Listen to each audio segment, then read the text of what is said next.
Good morning, everyone. Welcome to this session. It's an ethnobotany session. Can I go, Jackie?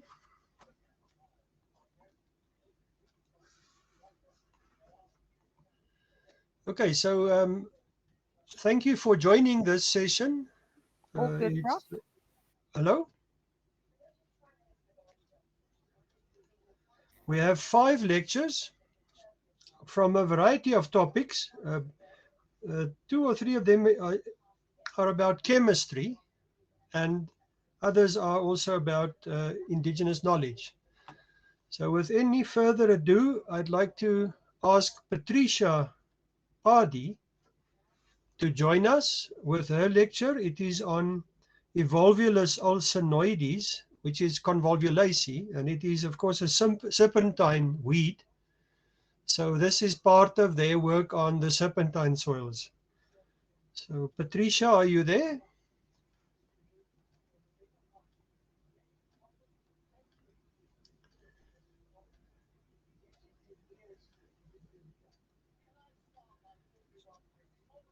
While we are waiting for Patricia, can I just ask if Floyd is ready to present?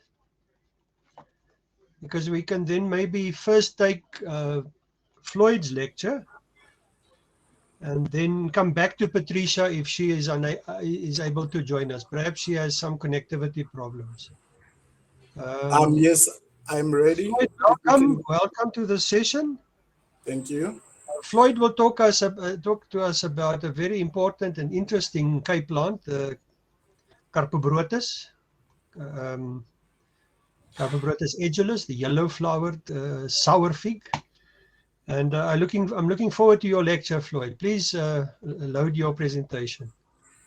Okay, thank you.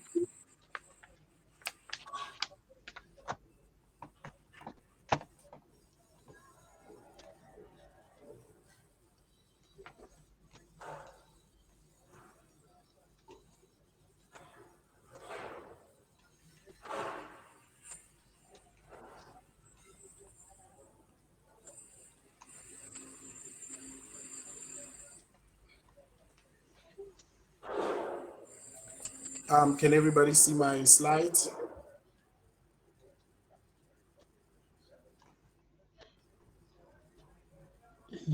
Yes, please go ahead.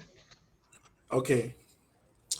Good morning, everyone. Welcome to this exciting talk about the qualitative phytochemical screening and antioxidant activity of Carpobrotus edulis as a response to extreme temperatures.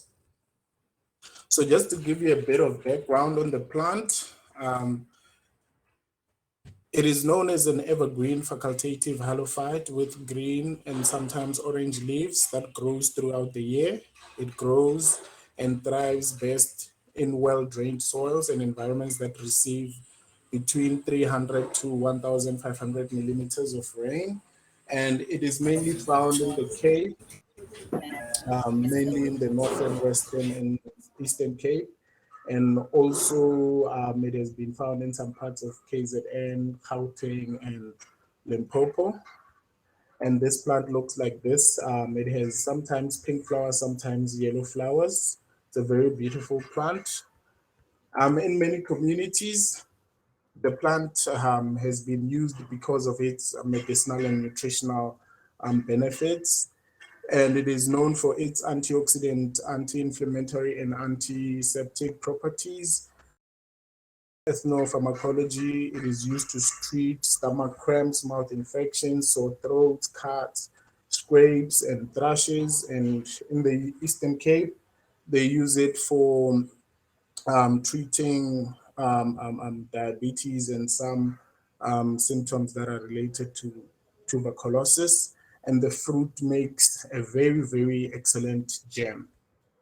So now, looking at the extreme temperature exposure, we've actually seen, or it has been studied, that on average, heat waves occur for about 3 days.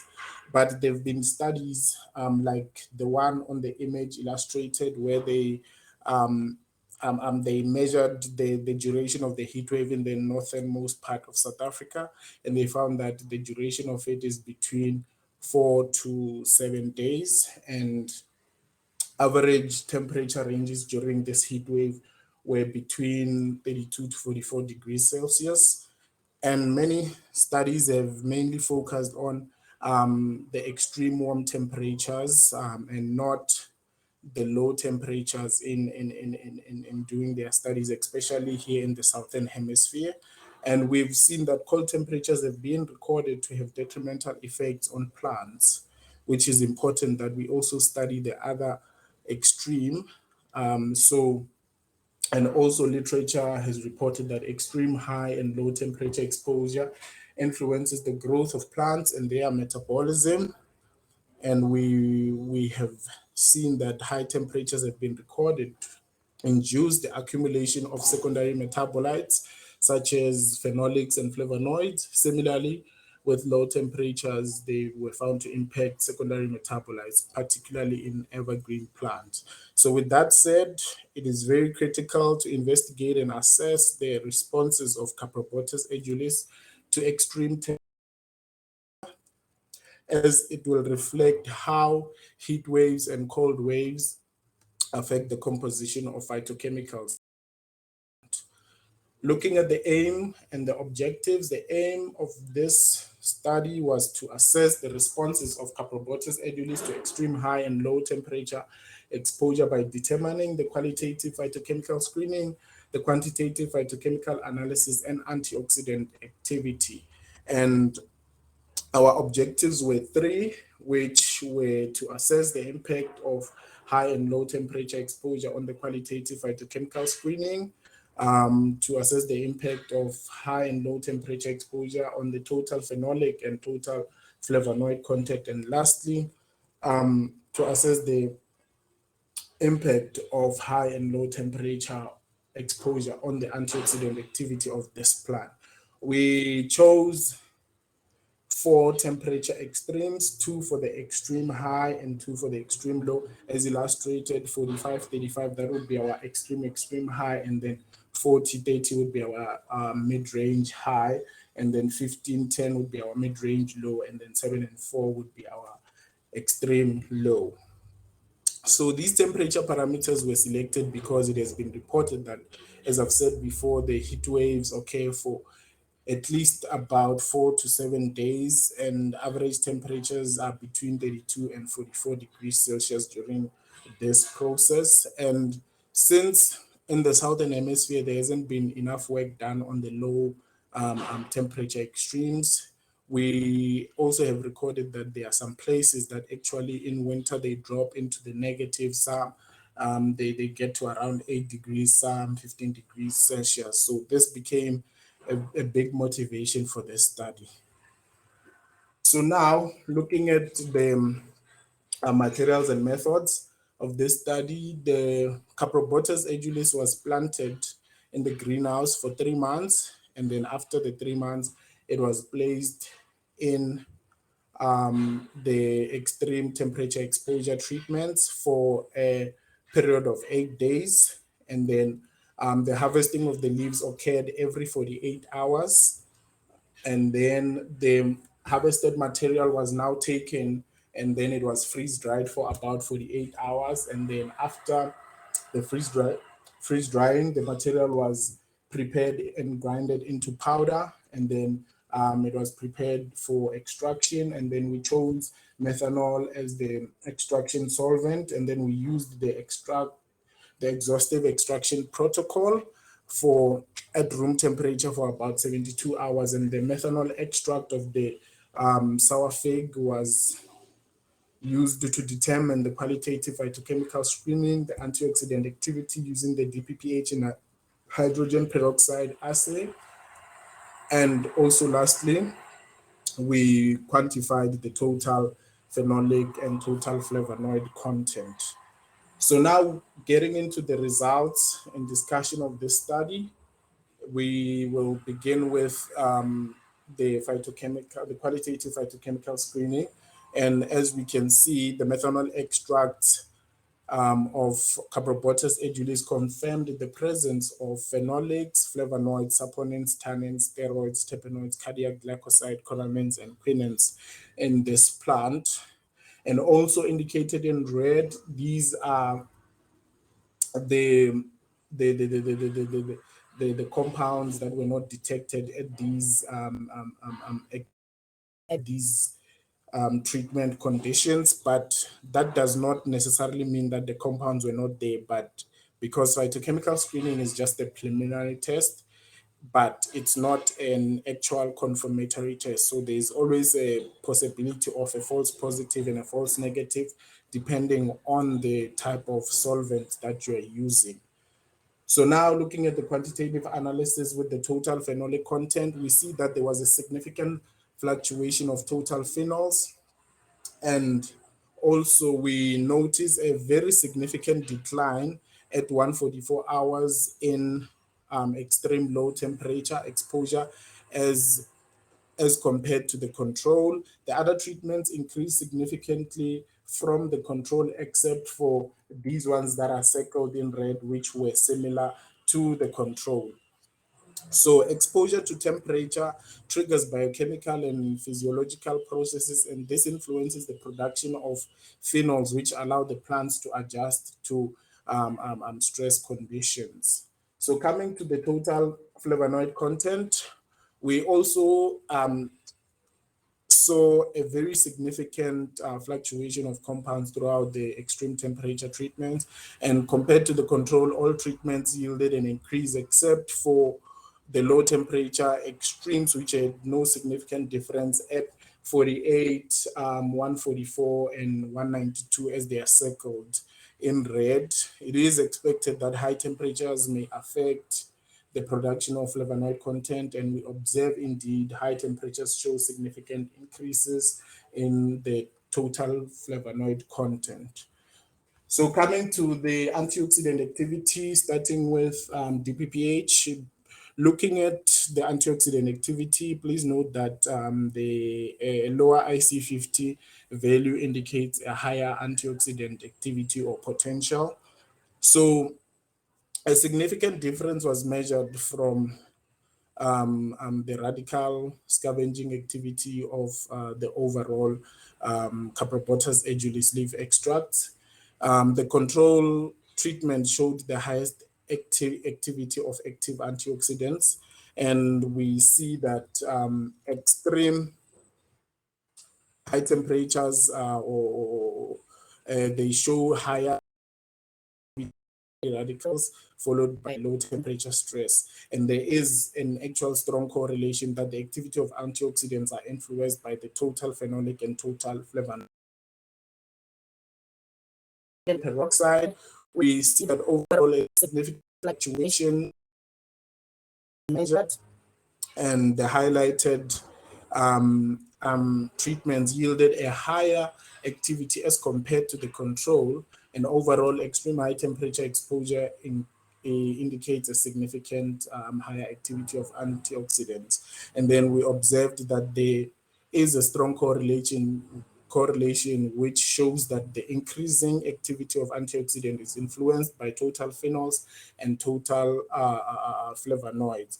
So it is possible to suggest that the phenolic group and the flavonoids are responsible for the antioxidant activity in these selected plants.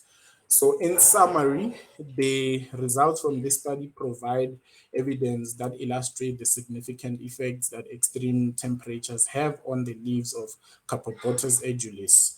Antioxidant activity is very high during the extreme high temperature stress, followed by extreme cold temperature stress, which is a clear indication of the plant responding to the oxidative stress by promoting the production of antioxidants, which will offset the reactive species in the plant.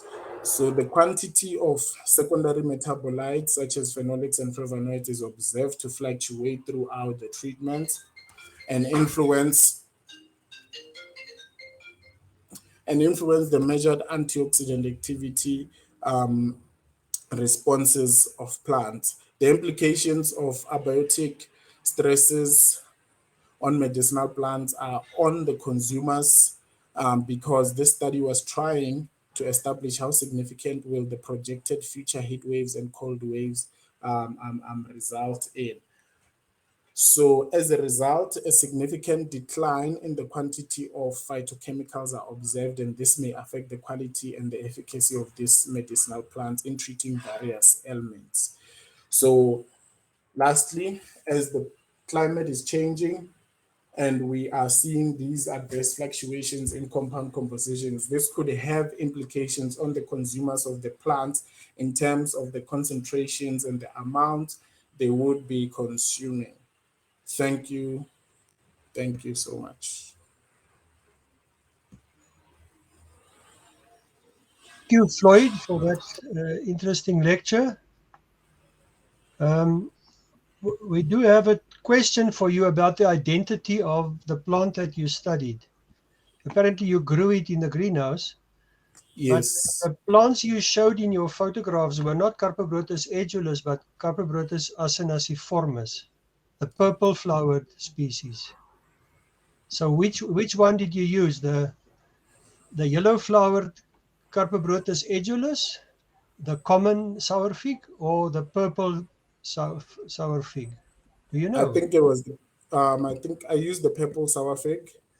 Yes, then it is not, then your title is wrong, because then it is Carpobrotus acinaciformis. Any other questions for Floyd?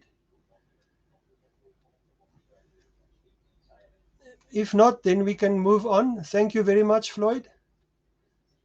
Our next speaker is Patricia Padi. Patricia, are you there?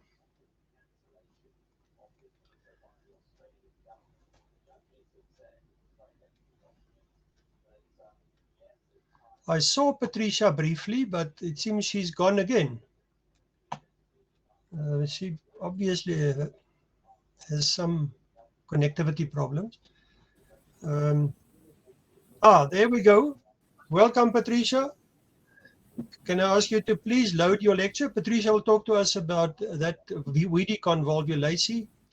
And of course, it's a serpentine plant, so it's part of their project on serpentine soils. I'm looking forward to your lecture, Patricia. I hope it will go smoothly without hitches. Please load your presentation. Yes, I'm on it.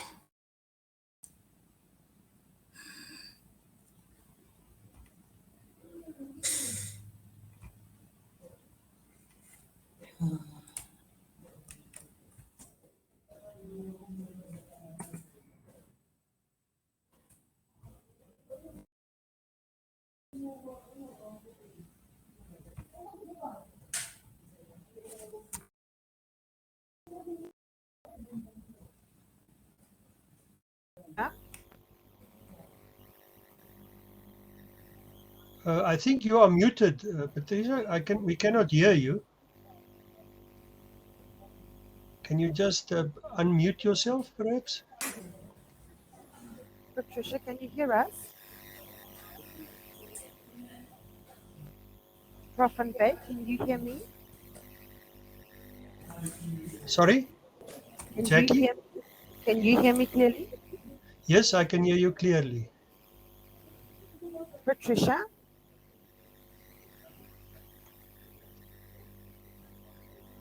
Okay, Prof, it seems like Patricia still has some problems. Yes. Let's just see if she can correct it. I think let's move on to Ryan and then Ryan Ratler, and then we can always go Fine. back. Right. Patricia, we cannot hear you, so we are going to move on to the next lecture. And that one will be by Ryan Rattray from the University of Johannesburg. And he's going to talk about the ethnobotany and the pharmacology of Southern African Lamiaceae, the mint family. Over to you, Ryan. Thank you very much, Prof. Can you see my...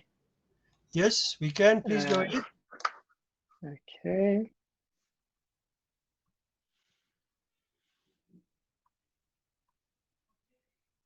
Great. So good morning, everybody. As introduced by Prof. Ben, my talk will be an overview of the ethnobotany and pharmacology of Southern African Lamiaceae. This is a small portion of my PhD studies, and it's under the supervision of Prof. Ben Eric van Beek at the University of Johannesburg. So by way of an introduction, the Lamiaceae is a cosmopolitan family that's widespread across the globe, with occurrences in nearly every single continent in the world. It's made up of 250 genera, encompassing about 7,825 species. Some well-known species of this family include Ryan, your slides are not moving on for some reason. Okay. Let me just stop sharing and reshare.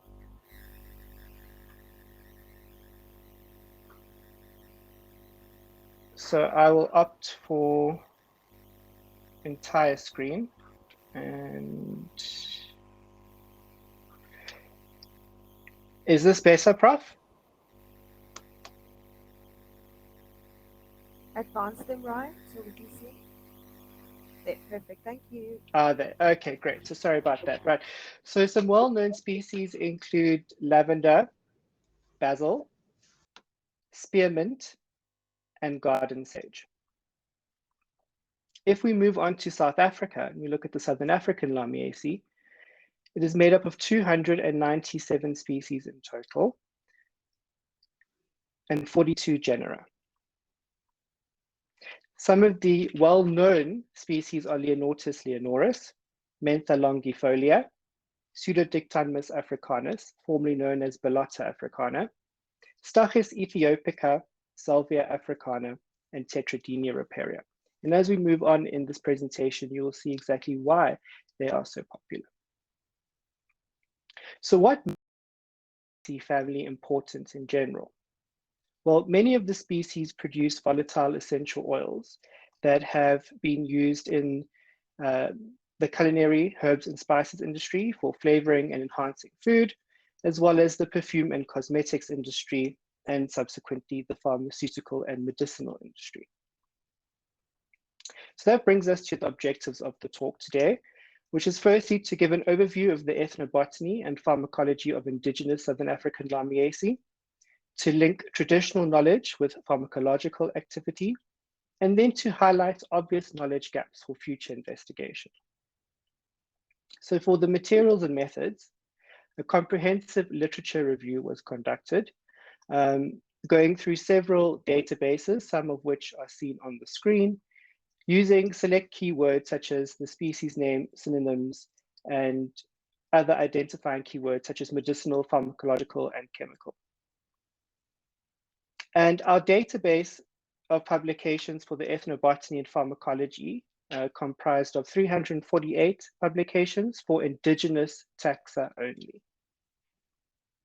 So if we move on to the results and the discussion for the ethnobotany in Lamiaceae, we see that there are 22 indigenous genera with documented ethnobotanical uses, which equate to 84 indigenous species. And if we look at the use categories which make up those medicinal or ethnobotanical records, we see that gastrointestinal, ears, nose, and throat, respiratory system, topical, and dermatological are the top, have the top number of use records for the medicinal category. And then we have 122 use records for food and beverage, which is the second highest outside of the medicinal category. So if we look at the total medicinal use records per genus, we see that the top genera are Leonortis, Salvia, Mentha, and what we can see is that there is a wide diversity of use categories throughout these genera, but we see that gastrointestinal, ear, nose, and throat, respiratory, and topical and dermatological occur in almost all of the genera, with the exception of a few. So looking at the number of indigenous species with medicinal use records compared to the number of species per genus, we see that there are several genera that have relatively large number of species within them, and then there are few species that have had medicinal use records that have been reported. And as we can see here in Stachys, Syncolistemon, Coleus, Plectranthus, Salvia, and Ocimum. There are some genera that have 1, 2, or 3 species which have had medicinal use records recorded for those. So moving on to the pharmacology, there are 28 indigenous genera that have been investigated pharmacologically, which represents 98 species. So looking at the number of studies per genus, we can see that Leonortis, Coleus, Salvia, Tetradenia, Mentha, Ocimum, and Plectranthus have the most number of studies, mainly of which are in vitro, with fewer in vivo and only 1 in silico for Coleus. Moving on to the number of species investigated per genus, we can see that Plectranthus, Salvia, Coleus are the most well-studied genera in terms of their pharmacology. And we have other genera such as Syncolostemon, Leucus, Retheca, Stachys, Acrotome, and Tetradenia, which have only had a few or 1 species investigated within those genera. So if we look at the comparison between the total species, the medicinal species, and the pharmacological investigations per genus, we see a somewhat disproportionate relationship. So if we look at that a bit further, excuse me, we see that Stachys, Ocimum, Vitex, Leucus, and Acrotome have more medicinal or species with medicinal use records than those that have been studied in, pharmacologically. Then we see the inverse, where we have Syncolostemon, Coleus, Plectranthus, Salvia, Elewanthus, and Toicrum, which have had more species investigated pharmacologically than those with medicinal use records. So if we look at the kind that is tested in these pharmacological studies, we see that antimicrobial activity is the highest or the most type of study that's investigated within these genera. And then it's followed by antioxidant activity, anti-cancer or cytotoxic activity, and then anti-inflammatory activity. Zooming into the antimicrobial activity of some of these species, I've selected 1 representative from each of the top genera to illustrate the antimicrobial activity. And what we can see is that all 3 of these species have noteworthy to moderate activity against gastrointestinal, respiratory, and topical pathogens that cause issues. So looking at the pharmacology, we see here that the top 6 genera, represented by images of notable species within those genera, they have been studied extensively, which is the Leonortis, the Coleus, the Salvia, Tetradenia, Mentha, Ocimum, and Plectranthus.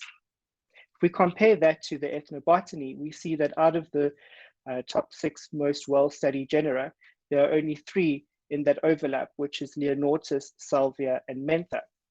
So here we see the ethnobotanically important genera, those which are cited repeatedly, and subsequently the most popular choices for pharmacological studies, as evident in the case of Leonortis leonoris, with most use records being in the ear, nose, and throat, respiratory, gastrointestinal, and topical categories, and many of the results showing positive activity against the pathogens associated with those conditions. So again, 29% or 84 species of indigenous species have medicinal use records. And if we look at the pharmacology, 36% or 99 indigenous species have been investigated pharmacologically. So we can see that not all pharmacological studies are ethnobotanically driven. And in many cases, one wants to investigate the activity of closely related species to see how they compare to those that have had medicinal use records.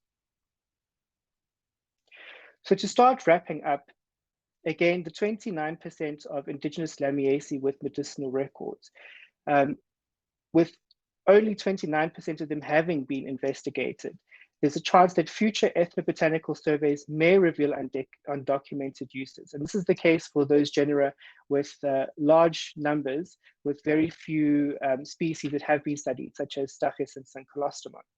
Then looking at the pharmacology, 36% of the indigenous species have been studied. So some species represent opportunities for further pharmacological exploration with the potential to discover new biological activities as well as new compounds. So it is clear that from the pharmacological data, it does support some traditional uses of some of the species. And this is the case for the antimicrobial activity as seen in Leonortis, mentha, and salvia. So the obvious knowledge gaps exist, especially in those large genera, such as Stachys and Syncolostomon, which have many species with very few that have been explored. So this presents a great opportunity to look at the potential ethnobotany and pharmacology of those unstudied species. Globally, the Lamiaceae is of great economic importance and it's very valuable in many industries. And it's no doubt that Southern African Lamiaceae hold considerable potential for further exploration. As mentioned previously, to come to light some ethnobotanical or undocumented ethnobotanical uses, as well as pharmacological and chemistry-based data. So these are the references that I used in my presentation. And then I would just like to acknowledge my wonderful supervisor, Prof. Eric van Wyk, my institution, the University of Johannesburg, the National Research Foundation for my funding, and of course, the SAAB 22 team for allowing me to present at this platform and for hosting a great conference. So thank you very much. Thank you, Ryan, for that excellent lecture. Thank you also for saving us some time. You have been very good with your timing, which we are now on 25 to 11. So we've got a full 5 minutes for questions. I do not see any questions in the chat box or in the Q&A at the moment, but maybe I can start off by just saying you have now identified obvious knowledge gaps in the Southern African Lamiaceae. What would be the general strategy to do further explorations and to fill in some of these gaps, just in general? Well, in general, I would say that using ethnobotanical data, we can see that there are some genera that have, or some species, should I say, that have not been studied pharmacologically or chemically. And the obvious sort of way forward would be to isolate those that have ethnobotanical uses that have not been studied, and then have a look at what results we can generate from that, and then compare that to either closely related Southern African taxa or closely related taxa that have been studied abroad to see if those similar patterns exist. Yes. And do you plan to do any basic ethnobotanical survey work to generate new, possibly new ethnobotanical records? I hope so. I hope that, especially in the regions in the Cape, a lot of the top genera and species are used medicinally. So the chances are that if we do go there and we conduct the surveys, that 1 or 2 new records might come to light, especially as I've mentioned in those genera with a large number of species. The chances are a bit higher in those, yes. Yes, thank you very much, Ryan. Last chance for questions, anyone? Okay, no, in that case, thank you very much once again. And I think we'd better move on because there are often delays on loading up and so forth. So may I ask Patricia? Patricia, have you sorted out your hitches? Are you able to load your presentation? Patricia Pardy is going to talk about Evolvulus, serpentine plant. Patricia, I see no response. I have spoken with Patricia and she said that she can hear you, Bob. So I'm not too sure she's not coming up now. Patricia?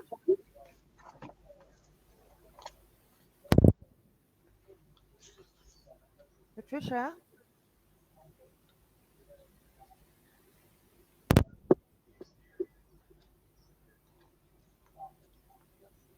I think, Jackie, we should move now to our international speaker and see if Patricia can join us in the meantime.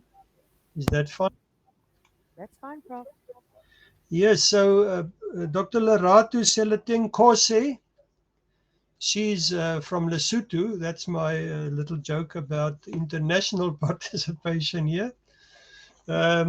She's, of course, well known in the Department of Botany at University of Johannesburg. Good morning, Lerato, and welcome to this session. She is going to talk about ethnobotany and antibacterial activity of medicinal plants used in the Maseru district of Lesotho for the treatment of tuberculosis and other respiratory tract infections. So over to you, Lerato. Thank you very much. Thank you, Prof. Am I audible? Yes, you are well audible. Go ahead, please. Okay. Thank you, ladies and gentlemen. Greetings from the Mountain Kingdom. The topic has already been outlined. I'm focusing on medicinal plants that are used to treat tuberculosis and other respiratory tract infections, particularly in the Maseru district of Lesotho. This formed part of my PhD that was undertaken at the University of Johannesburg. Just an outline of the talk. Respiratory tract infections have been reported to be the leading cause of death among many infectious diseases, and this has been the case even before the onset of COVID-19 pandemic. A similar trend has been observed in Lesotho, where respiratory tract infections have been reported to be the second most frequently treated ailments in the country's traditional medicine. And indeed, these findings are in agreement with the World Health Organization report that ranks some of the RTIs to be in the top 50 causes of death in Lesotho. Indeed, this is aggravated by the fact that the country is very mountainous, with a large portion of the population living in the rural areas, making accessible very limited, especially to healthcare facilities. As a result, people in this country resort to the use of traditional medicine